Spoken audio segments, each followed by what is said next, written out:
আসসালামু আলাইকুম রহমতুল্লাহ। কবরের আজাব থামিয়ে দিবে যে 5টি গুরুত্বপূর্ণ আমল, আমি সেই সম্পর্কে ছোট্ট করে আলোচনা করব।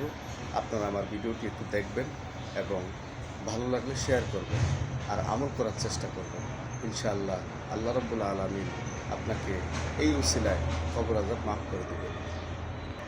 তো আলোচনা শুরু করা যাক। 1 নম্বরে নিয়মিত নামাজ আদায় করা।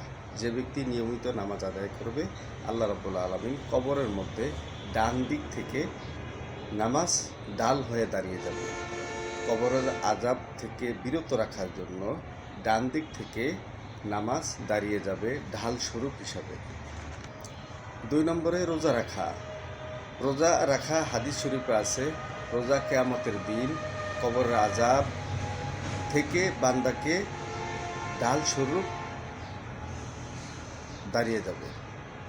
অর্থাৎ রোজাও নামাজের মতো কবরের মধ্যে কবরের আজাব থেকে আপনাকে ঢাল স্বরূপ রক্ষা করবে রোজা। 3 নম্বরে জাকাত ও সদকা দেওয়া। জাকাত ও সদকা কবরের আজাবের বাম দিক থেকে রক্ষা করবে।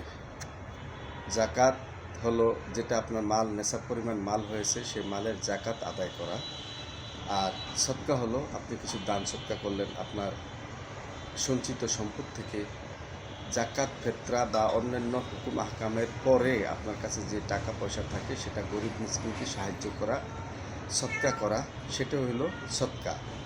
আর জাকাত হলো আরেকটা বিষয়, যেটা আপনার 1 বছর পরিমাণ নেশাব পরিমাণ সম্পদ হইলে সেই সম্পদের 100 টাকা 2.5 টাকা হিসাব করে গরিব মিসকিনকে দান করে দেওয়া, দিয়ে দেওয়া। এটা গরিবের হক, এটা আপনার না।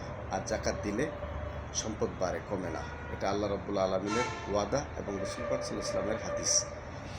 আর সদকা যা আপনি জাকাত ও অন্যান্য খরচের পরে যেটা আপনার বেঁচে থাকা খাওয়া দাওয়ার পরে আপনার সংসার খরচ সমস্ত কিছু পালন করার পরে আপনি নিজে থেকে গরিব মিসকিনকে যেটা দান করবেন সেটা হলো জাকাত, সেটা হলো সদকা। এই সদকা করলে এবং সদকাও কবরের মধ্যে বাম দিক থেকে দাঁড়িয়ে যাবে আযাবের ডাল থেকে। 4 নম্বরে আছে কোরআন তেলাওয়াত করা, বিশেষ করে সূরা মুলুক তেলাওয়াত করা। সূরা মুলুক কবরের আযাব থেকে রক্ষা করবে।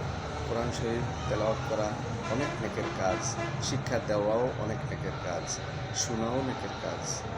এবং যারা পড়তে পারে না, দেখে না চোখে, তারা যদি কোরআন শরীফ শুধু হাত বুলায় তাহলেও সওয়াব। আল্লাহ রাব্বুল আলামিন আমাদেরকে কোরআন তেলাওয়াত করার তৌফিক দান করুন। কোরআন হলো আল্লাহর বাণী, এজন্য কোরআনও আপনাকে কবরের আযাব থেকে রক্ষা করবে। যারা দুনিয়াতে বেশি বেশি কোরআন তেলাওয়াত করেছেন, আল্লাহ রাব্বুল আলামিন কোরআনকে সাক্ষী দেওয়ার জন্য, আপনার পক্ষে সাক্ষী দেওয়ার জন্য হাসরের ময়দানে দাঁড় করে দিবে, কোরআন দাঁড়িয়ে যাবে। 5 নম্বরে অন্যান্য নেক আমল ও সৎ কাজে সহযোগিতা করা।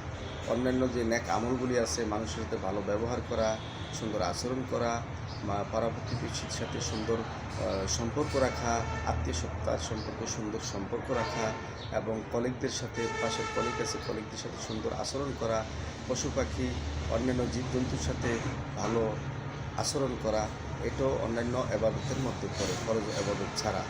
এই আর সৎ কাজগুলি আল্লাহ রাব্বুল আলামিন যারা সৎ কাজ করে তাদেরকে সহযোগিতা করেন, তারাও কবরে দান স্বরূপ ইনশাআল্লাহ। ভিডিওটি ভালো লাগলে শেয়ার করবেন।